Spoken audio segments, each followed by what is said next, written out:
Hoje nossa aula a gente vai tratar sobre um assunto bastante importante aí dentro do marketing e planejamento estratégico, que são as 5 forças de Porter, tá? Então, hoje acredito que seja uma aula meio que exceção aí, onde não tem como a gente resumir muita coisa, tá? Quanto mais aí a gente se aprofundar, melhor, porque esse é um tema bastante importante aí, tá? Então, no geral, né, esse é o Michael Porter, né, apresentando ele aí para vocês. Ele criou um modelo de análise de mercado que aprofunda um pouco aquela noção básica que a gente viu na matriz BCG e nas outras maneiras aí de conseguir avaliar se o meu mercado é um mercado potencialmente bom ou não. Então ele criou uma metodologia para avaliar esse grau de atratividade no mercado baseado em 5 forças aí externas, que são forças que atuam nesses mercados. Então, a primeira que a gente tem que falar que a gente está falando de ambiente externo, tá? O grau de atratividade de um determinado mercado.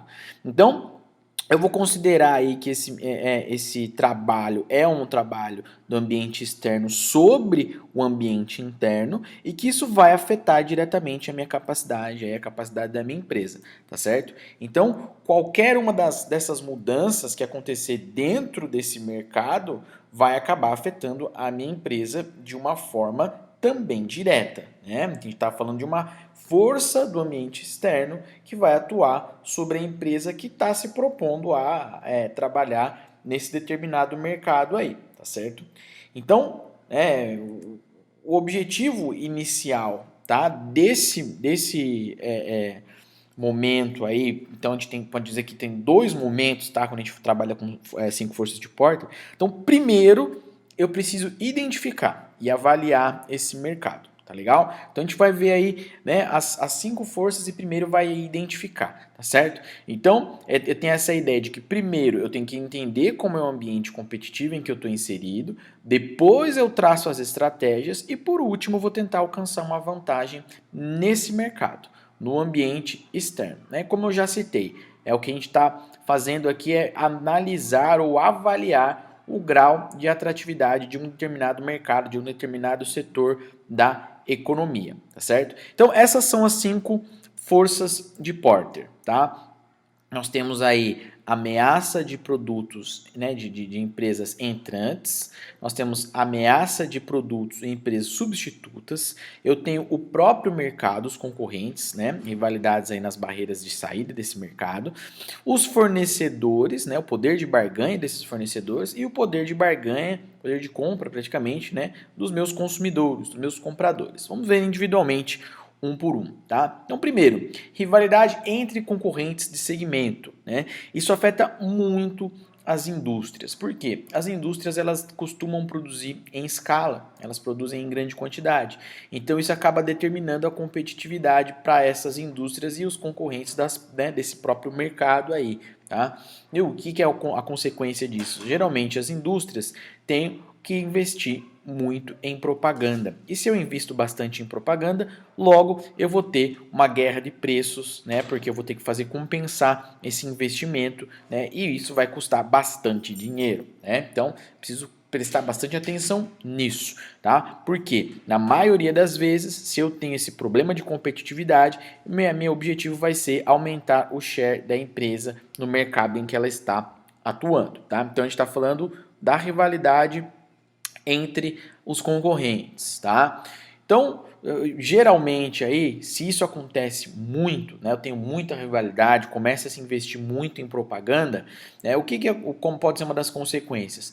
Automaticamente, o mercado ele pode aumentar o seu potencial. Por quê? Se está todo mundo ali dentro daquele mercado investindo muito em propaganda, né, a consciência, o awareness, né, desse produto aí pelo consumidor, ele acaba aumentando também, o que vai acabar beneficiando todas as empresas desse mercado, tá? Mas ao mesmo tempo não é algo que eu posso considerar que seja muito positivo. Vou dar um exemplo aí, né, de um produto que aumentou muito aí a sua concorrência, venda de milhas, né? Se a gente for pegar esse exemplo aqui dessa empresa 123 milhas, que acho que antes era Hot Milhas, algo nesse sentido, né? Estão investindo pesado em propaganda, em contratar atores aí, cantores, artistas famosos, né? Para que isso? Né? Para melhorar o posicionamento da sua marca, né? Então, como eu posso identificar, né, se eu tenho essa rivalidade muito grande? O primeiro e o mais óbvio é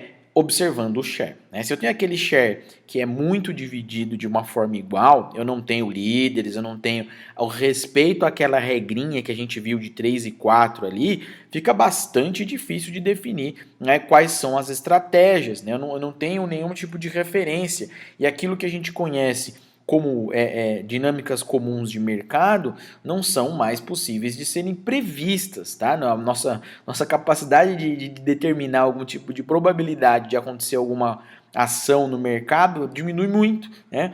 Então, é muito importante a gente ter um líder de mercado, né? E que a gente tenha ali umas 2, 3 empresas competindo entre si, para que a gente tenha ali um coordenador que tenha, acabando ali dentro dessa posição que ele possui, né, dispositivos como liderança em preço, ele vai determinar qual é o preço que esse mercado vai praticar, qual é a qualidade aceitável para os produtos, qual tipo de embalagem, enfim, ele vai começar a ser a referência, né? Agora, se eu tenho isso muito dividido, fica muito difícil, né? Então, pelo número de concorrentes, já dá para a gente saber, né, se o mercado é instável, aquela regrinha lá de 3 e 4. O que acontece como consequência aí, né? Se o mercado é muito dividido, né, eu tenho muitas empresas que vão acabar morrendo no meio do caminho. E quem sobreviver vai ter que crescer mais rápido do que o mercado, né? Porque o mercado está muito dividido, não vou ter share para todo mundo, né? E aí quem perder, vamos dizer assim, vai ter um fluxo de caixa negativo porque ele tentou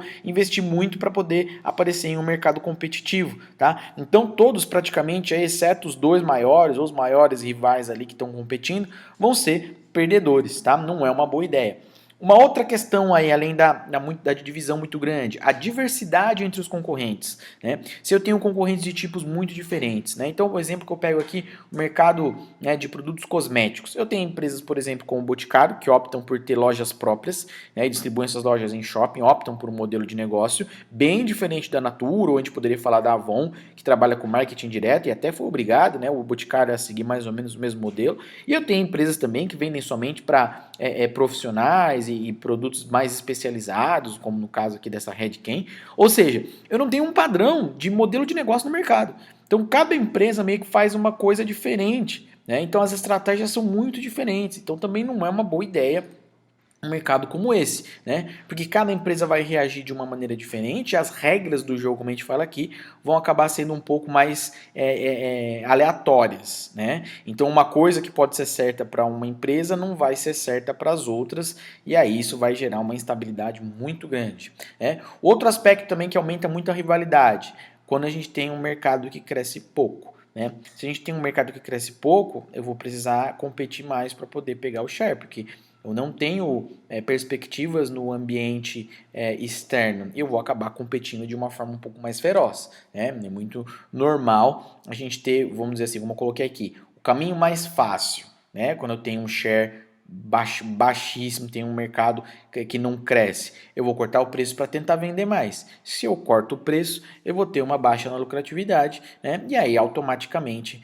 eu vou ter problemas aí com uma receita, né? Se eu tenho um mercado que cresce, se eu tenho perspectivas no mercado, eu consigo de uma maneira, né, como a gente já falou aí, natural, orgânica, aumentar as minhas receitas porque o mercado vai crescer, né? Então por isso é muito importante a gente avaliar bem o mercado, né?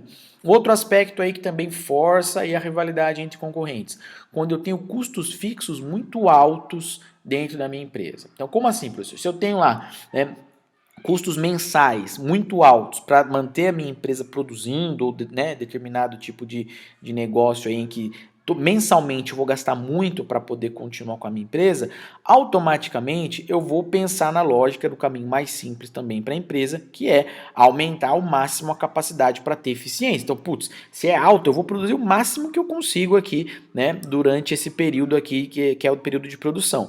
Automaticamente o que acontece é um excesso de oferta no mercado, que vai exigir também um esforço bastante grande do marketing para poder desovar esses produtos, né? Então eu preciso tomar bastante cuidado, né? Porque se eu tenho esse excesso de mercado, esse excesso de demanda no mercado, né, vai também ser um trabalho meio que imprevisível para o marketing trabalhar de uma maneira correta, né? Então, aumentando a capacidade aí de produção, eu tenho um problema nessa relação de oferta e demanda, que vai gerar um período aí de corte de preço para poder resolver o meu problema de estoque, né? Vou ter problema um produto parado lá, né? Outra questão aí, que também é quase um pouco parecido com isso, mas de uma forma em um aspecto diferente, quando eu tenho produtos que têm um custo de estocagem alto, né, ou que tenham algum custo maior de estocagem, ou produtos que precisam ser refrigerados, ou produto como, por exemplo, aqui, hortifruti, onde eu tenho que ter uma logística bastante rápida, né, produtos muito perecíveis, né, eu vou precisar de uma venda muito rápida também, o que vai aumentar a concorrência no segmento, porque todo mundo tem que vender rápido, né, ou seja, eu vou ter que vender muito rápido, todo mundo vai ter que vender muito rápido que está nesse mercado, e a consequência é aí uma concorrência muito grande e o caminho mais fácil, de novo, que é cortar os preços e cair a lucratividade, né? Outro aspecto aí também, quando eu tenho uma baixa diferenciação de produto, tá? Vamos imaginar para o nosso consumidor final que compra papel, né? Papel sulfite branco, né? É muito difícil ele diferenciar um produto da marca A, B e C ou até mesmo os produtos da própria marca, né? Se você pegar aqui os produtos como eu coloquei aqui do exemplo aqui, né, da Report, a diferença entre um e outro para o consumidor final é muito pequena, né? Então, se eu não tiver uma posição forte da marca no mercado, uma diferença muito grande, não consigo diferenciar, eu vou tentar diferenciar pela marca, isso vai custar muito caro. Tá? Então, vai automaticamente, né, acarretar em margens um pouco mais baixas. Né? Então, cuidado aí, porque senão o nosso consumidor vai acabar optando por aquilo que é mais barato. Né? Outro aspecto também que fortalece a rivalidade entre concorrentes aí, quando o custo de troca dos produtos concorrentes são baixos. Tá? Então, se eu tenho produtos que são relativamente parecidos, o custo é relativamente parecido. Estou lá, né, por exemplo, aqui com o meu tanque acabando a minha gasolina. E eu olho ali que, não vai custar nada se eu colocar ou no posto BR ou no posto Shell, não tem nenhuma diferença teórica aí entre o valor percebido pelo consumidor. Ele vai acabar optando ali pelo aquilo que está mais fácil, né? O que está geralmente ali também optando muitas vezes pelo que é mais barato. Se eu não tenho uma necessidade específica no momento, eu vou optar pelo que está mais barato, né? Barreira de saída, quando a empresa aí também tem um custo muito alto, ela investiu muito em maquinário, quando ela investiu muito em especialização, né? E aí ela vai fazer o máximo possível antes de abandonar esse mercado. Tá? Então, também quando a gente tem algo muito ali, custou muito caro para a empresa começar o seu negócio, automaticamente são mercados aí em que a rivalidade tende a ser maior, tá? Um exemplo aí, né, que empresas se comprometem bastante com isso, as empresas que fornecem peças para determinadas montadoras de veículos, né? Putz, ela vai fazer uma coisa muito específica para somente para um determinado modelo de um carro, para uma marca de um carro. Ela vai fazer o máximo para se manter naquele mercado, né? Porque ela investiu muito e ela depende muito aí desse tipo de maquinário. O outro tipo aí bem específico de situação, quando eu tenho uma empresa que tem uma aposta muito alta no mercado, empresa que tem estratégias muito agressivas. A exemplo da Coca-Cola, né? Que ela entra no mercado aí com apostas muito agressivas, até mesmo comprando outras marcas e comprando às vezes simplesmente para falir. A gente tem o caso aí de várias outras empresas que foram compradas por Coca-Cola no mesmo segmento de refrigerantes, como por exemplo Guaraná Jesus, Simba, que hoje são empresas da própria Coca-Cola. Né? Bom, segunda situação, né? A ameaça de novos concorrentes. Aqui é legal que a gente consegue perceber, né, de acordo com variáveis aqui que são simples de ser identificadas. As barreiras de entrada e barreiras de saída nesse mercado. Então vamos tentar entender isso de uma maneira bastante simples. Né? Se eu tenho grandes barreiras de entrada, ou seja, é difícil entrar nesse mercado, mas é fácil sair, tenho pequenas barreiras de saída, significa que é um mercado atraente. Né? Porque eu tenho poucas pessoas dispostas a entrar e se por um acaso eu entrar e não me der muito bem, eu consigo sair facilmente. Agora, se eu tenho grandes barreiras de entrada e grandes barreiras de saída, ou seja, é muito caro para entrar e também vai ser muito custoso para eu poder sair desse mercado, automaticamente eu tenho mercados que têm um potencial de lucro elevado e um risco muito maior, né? Porque vou ter poucas empresas querendo entrar também, mas ao mesmo tempo eu vou ter uma competitividade bastante grande, né? Bom, eu tenho outra situação, que eu tenho pequenas barreiras de entrada e pequenas barreiras de saída. Ou seja, é fácil entrar, fácil sair, eu vou ter um retorno baixo e instável. Um exemplo aqui bem simples da gente conseguir enxergar isso, Uber, né? E eu tenho um mercado aqui que eu tenho pequenas barreiras de entrada e grandes barreiras de saída. Geralmente são os mercados sazonais, né? Eu tenho grandes períodos, né, bons e grandes períodos difíceis também. Legal? Bom, então é essa variável aqui que a gente está avaliando agora, né? Os entrantes. Como identificar? Vamos ver individualmente aí, né? Empresas que trabalham em economia de escala. Se eu já tenho, né, uma empresa que produz em larga escala nesse mercado, ou várias empresas que produzem em larga escala, ela vai ter um controle muito grande aí dessa produção e ela pode, né, ter opções aí para poder reagir com empresas que venham entrar no mercado, né? Então eu posso trabalhar, por exemplo, com custo, cortar algumas margens se eu produzo muito. Então tomar cuidado com as empresas que produzem muito. Outra ameaça para empresas que querem entrar no mercado aí, quando eu tenho empresas já estabelecidas no mercado, né, que tenham lá um capital especializado, um ativo muito especializado, né, vamos imaginar aqui, né, uma empresa de limpeza, vamos pegar o mercado de limpeza como um todo.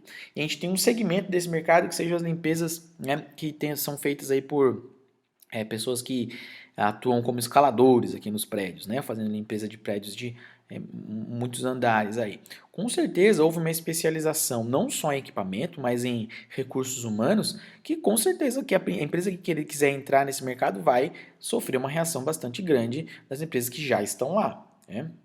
Outro aspecto forte, importante aqui, registro de marcas e patentes, né, as propriedades intelectuais de empresa, isso custa muito caro lá fora, né, e tem um valor muito grande, né, porque quando a gente fala de um produto novo, né, eu posso sim limitar muitas empresas aí a minha patente. Né. O que aconteceu há bastante tempo aí, a gente pode até comentar que como que já caiu um registro de marca e que ficava preso a uma patente, eram as cápsulas de café da Nespresso, né? Elas eram presas a uma patente da Nespresso e somente a Nespresso conseguia produzir aquele tipo de produto.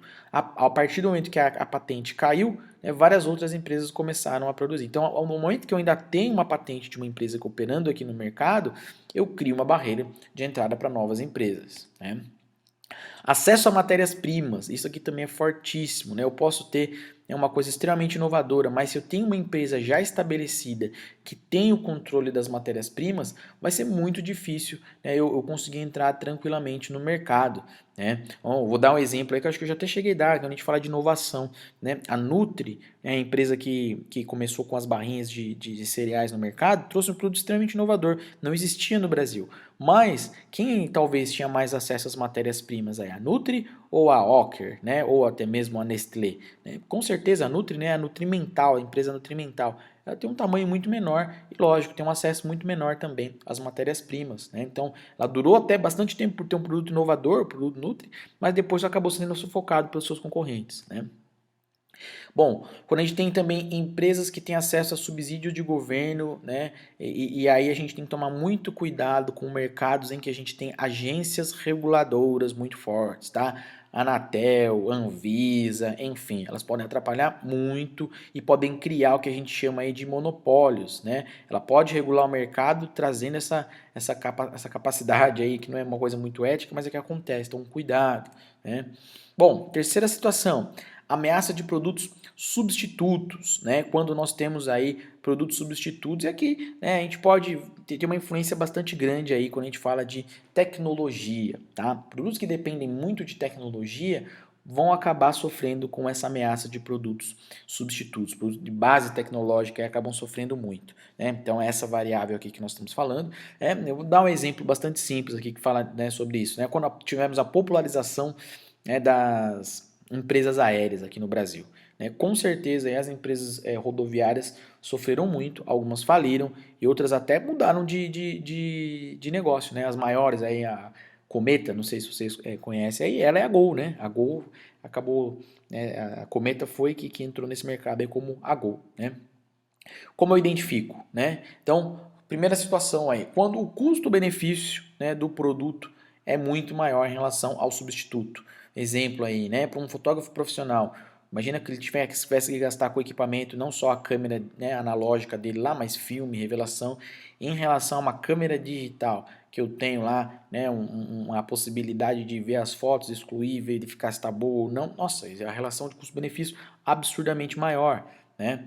Uma outra coisa que está ganhando bastante mercado hoje aí, né? Vigilância e monitoramento eletrônico, né? Então a gente já começou a partir somente disso, né? De fazer o monitoramento de segurança de prédios e condomínios e casas, substituindo muito aí do monitoramento pessoal, né? Ou pelo menos fazendo parte do trabalho. E hoje em dia a gente já está em um nível um pouco maior, né? Serviços aí como portaria, né? Hoje estão sendo substituídos por serviços remotos. Também mais um implemento da tecnologia aí, né? Quando a gente tem uma lucratividade do mercado em produzir produtos substitutos, né? Um exemplo bom é a tecnologia Book Inc, né? Trouxe uma lucratividade muito grande para o mercado que dependia aí de impressão, por exemplo, né? Não bastante as próprias empresas que fabricavam produtos, né, com jato de tinta, cartuchos, né, como o HP, Epson, tiveram que se adaptar a esse modelo aí que, mais uma vez, é um modelo de pressão tecnológica que favorecia esse tipo de situação no mercado. Quando o custo de troca pelo comprador, né, do produto é muito menor. Então, por exemplo, aqui, né, quando a gente tem a diferença entre, por exemplo, mandar um SMS, onde você vai pagar por mensagem, ou quando você tem lá o WhatsApp, você paga um preço fixo lá pela sua internet, pode mandar quantas mensagens você quiser. Né? Cai muito mais ou menos naquele sistema que existia antigamente, né, como rádio, né, no Nextel. Hoje é o nosso WhatsApp, né? Não compensa mais. Você tem um plano de dados lá e você vai utilizar o WhatsApp, né? Então, acaba substituindo o produto anterior, né? Quarta situação, né? Quando o poder de barganha do nosso consumidor é cada vez maior, né? Ou seja, a negociação, né? O consumidor consegue negociar muito, o comprador influencia muito o mercado, podendo fazer com que o preço caia, né? Essa nossa situação aqui. Vamos verificar onde isso pode acontecer, tá? Então, primeiro, quando a concentração dos compradores em relação às empresas vendedoras é muito maior. Então eu tenho muito, um grande número de empresas que vendem, né, e um pequeno número de empresas que compram. Isso acontece muito no B2B, né? Vai ter muitos custos porque elas podem forçar aí os parâmetros, né? Então eu tenho lá, vamos imaginar aqui a situação. Tenho muitas empresas vendendo e tenho poucos compradores para esse produto. Um exemplo onde isso acontece bastante, né? As cooperativas de leite, né? Os produtores de leite geralmente são pequenos produtores, a gente tem vários, milhares espalhados pelo Brasil todo, mas pensa bem, lá no mercado, no varejo, nós temos poucas marcas relevantes, né? Se a gente for colocar 10, é um número muito grande. Então, todos esses pequenos fornecedores acabam se forçando aí a atender os padrões que essas marcas propõem, não só de qualidade, mas de preço, né? E aí acaba, claro, sendo um mercado bastante desigual, né? Quando o volume de compra é desfavorável, né? Eu tenho um consumidor, um comprador que compra muito, ele tem uma influência muito grande, né? Ou coloquei aqui um exemplo, a Bantec, uma empresa que produz bancos de couro e quase 90% da produção dela vai para Mitsubishi Motors, ou seja, né? Eu tenho um comprador que eu dependo muito dele, né? E acaba comprando um volume muito grande, então é uma situação desfavorável. Diferenciação de produto entre as empresas do mercado, né? Quando eu tenho pouca diferença entre aquilo que é produzido e pode ser facilmente substituído por uma outra empresa. Exemplo aqui, o mercado de azeites, né? A gente tem lá diferenças bastante pequenas, né, em relação à acidez, coisas nesse sentido. Mas como o meu consumidor final ele realmente pode aferir esse tipo de diferença, que são diferenças técnicas? É difícil, né? Tanto é difícil que vários desses, né, das marcas aí que dizem ter determinado tipo de pureza, tal, já caíram várias vezes em descrédito em testes, né, feitos aí por institutos de qualidade, né? Então é complicado, né? É fácil de substituir o produto. E quando eu tenho uma ameaça de uma empresa, né, que seja lá um cliente comprar a empresa fornecedora, né? Então eu tenho a possibilidade aí do produto fabricado aí ser comprado pela empresa, né? Acontece muito em empresas, né, de pequeno porte aí que fabricam peças, como já até usei aqui no exemplo, acabam sendo compradas aí por empresas maiores como GM, Ford, grandes montadoras aí acabam fazendo isso bastante, né? Quando o conhecimento dos compradores em relação à estrutura, como fazer o produto, se ele conhece os custos de produção, se ele conhece os custos operacionais, o poder de barganha do consumidor vai ser elevado. Usei uma brincadeira aqui para ilustrar, mas o slime, né? Hoje em dia todo mundo sabe fazer. Mas na verdade a internet acaba mudando bastante essa dinâmica, tá? Hoje em dia não tem mais como a gente falar, né, que é uma coisa que só eu sei fazer, só eu sei onde está o fornecedor, tal. Graças ao poder da comunicação, isso fez com que, né, muitos produtos, muitos fornecedores fossem mais populares e o nosso consumidor acaba entendendo, sabendo como é feito e aí acaba, né, identificando aí outras oportunidades, tá certo? Outro tipo de situação, né, onde tem aí o meu consumidor barganhando bastante. A lucratividade dos compradores. Quando eu tenho lá um produto em que o meu consumidor está bastante atento à alteração de preço. No geral, onde a gente consegue perceber isso, né? Produtos, né, da cesta básica, né? Qualquer tipo de alteração aqui vai gerar uma alteração em todas as marcas e aí vai gerar competição de preço, né? Porque o meu consumidor vai enxergar a curto prazo. Né? Quando a importância do fornecedor aí para a qualidade do produto final é muito grande, né? Ou seja, eu tenho um comprador que ele vai ficar ligado ali, né? Se eu tenho lá uma coisa que seja muito importante, né, para o meu comprador. Vamos imaginar aqui que o fornecedor de bombas de gasolina, né? Como uma bomba de gasolina pode ser importante para um posto de gasolina. Se isso aqui der um problema, né, vai representar um prejuízo absurdo para o meu posto de gasolina, né? Então, com certeza, o cara que vai vender isso aqui, ele vai impor ali as condições de preço, etc., porque ele sabe a importância disso daqui, né, para o consumidor dele, que no caso é o comprador, aí, o posto de gasolina. Né? Vamos para a quinta situação, então a ameaça do poder de barganha do fornecedor. Então nessa dinâmica aí de negociação entre fornecedor e consumidor, aqui a gente mudou, né, o lado. Então aqui o fornecedor tem um peso maior. Né? Aqui a gente tem o caso de cartéis, né? Na verdade, como é o tal PEP, né? Peguei o exemplo aqui do posto de gasolina, que acabam se transformando em poderosos aí quando a gente tem fornecedores muito fortes. Então, é essa variável aqui que a gente está olhando agora. Como identificar? Né? Primeiro, quando a gente tem uma concentração desigual, mais ou menos parecida com aquela que a gente mostrou no poder de barganha do consumidor, mas agora em relação ao fornecedor. Ou seja, quando eu tenho poucos e grandes fornecedores, tenho muita gente para comprar. Né? Ou seja, a concentração aqui mudou. Agora eu tenho poucos fornecedores e tenho muitas empresas querendo comprar desses meus fornecedores. Exemplos, agora eu vou esperar de vocês, tá? Nessa situação contrária aqui, onde eu tenho poucos fornecedores e muitas empresas numa relação B2C para poder comprar aqui. Espero que vocês respondam aí no fórum, para a gente discutir isso até sexta-feira, beleza? Bom, disponibilidade de produtos substitutos, quando eu tenho também, né, produtos substitutos aí muito facilmente à disposição aí para o consumidor, é mais fácil. Agora, quando eu não tenho como substituir aquilo que é oferecido pelo meu fornecedor, né, isso acaba sendo uma coisa desfavorável, né? Exemplo aqui, né, empresas que oferecem produtos para adoçar. Né? Eu posso até ter empresas maiores aí que compram esses produtos, mas eu não tenho como substituir, eu fico preso muitas vezes legalmente ou por uma questão técnica aí, então elas têm uma importância muito grande para as empresas compradoras. Né?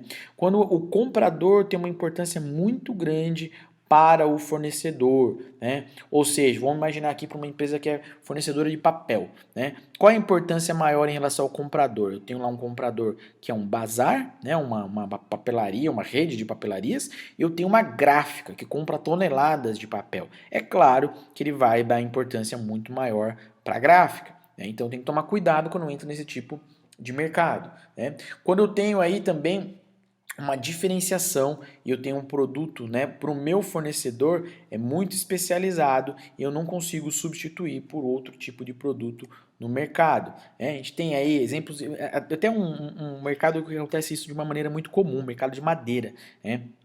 Tem a madeira de Pernambuco, que é oferecida aí para violinistas e que só parece que é só esse tipo de madeira que funciona em determinados tipos de violino. Tem essa madeira japonesa aí, que é utilizada para raquetes de tênis de mesa, que só cresce lá no Japão de 40 em 40 anos e é caríssimo, não tem como substituir, enfim, né? E isso, claro, o fornecedor vai colocar as condições dele para poder, né, vender esse tipo de produto, né? Quando eu tenho custos de troca muito altos pelo comprador, já que estão juntos, aí, embutidos no custo aí final, como por exemplo, logística, armazenamento, né, embutidos no próprio preço. Com certeza vocês já devem ter ouvido falar, né, em nossa, como que eu tenho lá um produto que foi comprado por uma determinada prefeitura, etc., como carne, custando R$ 30, sendo que o produto que eu vou encontrar no mercado ele custa R$ 15, né? O que justifica isso? É claro, a gente se espanta muitas vezes, mas isso acontece muitas vezes em cidades pequenas ou produtos muito específicos. Por quê? Vamos imaginar nesse exemplo aí, carne, né? Eu tenho que distribuir carne para uma cidade inteira, vamos pegar aqui nosso caso aqui Mogi, né, para umas 200 escolas aqui na cidade de Mogi. A prefeitura não tem um frigorífico, não tem como ela armazenar essa carne. Ou seja, ela vai acabar pagando pelo custo de armazenamento disso para o fornecedor, ou seja, ela vai praticamente locar parte do estoque desse fornecedor para ficar exclusivo para ela e automaticamente essa entrega vai ter que ser ponto a ponto, porque eu não tenho nenhum tipo de caminhão frigorífico para tirar esse produto lá do estoque do fornecedor e levar para cada uma das escolas, por exemplo, né? Então, com certeza você vai ter um fornecedor, ele vai colocar quais são as condições dele e eu vou acabar cedendo, né? Quando eu tenho uma ameaça em empresas comprarem, né, fornecedores comprarem as empresas compradoras, né? Isso aconteceu muito próximo no nosso mercado, tá? Porque as gráficas passaram por um período ruim, aí uns 10 anos para cá, né? Os serviços gráficos diminuíram muito. E elas começaram a ver oportunidade nos produtos, na verdade, que eram feitos pelas empresas que contratavam seus serviços. Então, muitas gráficas, né, viraram birôs de impressão, né? Que é aquela empresa que você vai, né, para poder verificar se o arquivo está tudo certo, e ela já cuida da sua impressão, você não precisa ir até a gráfica, né? Antigamente esse serviço era bastante requisitado nas gráficas, uma empresa que era gráfica e virou gráfica e birô, que é a Alpha Graphics, muito conhecida, bastante grande, presente em todo o Brasil, né? E as próprias agências de comunicação, né? Muitas gráficas acabaram criando agências de comunicação para que elas mesmas pudessem comprar e gerar demandas para os seus serviços, né? Então a gente acabou vendo isso bastante de uma forma comum, né?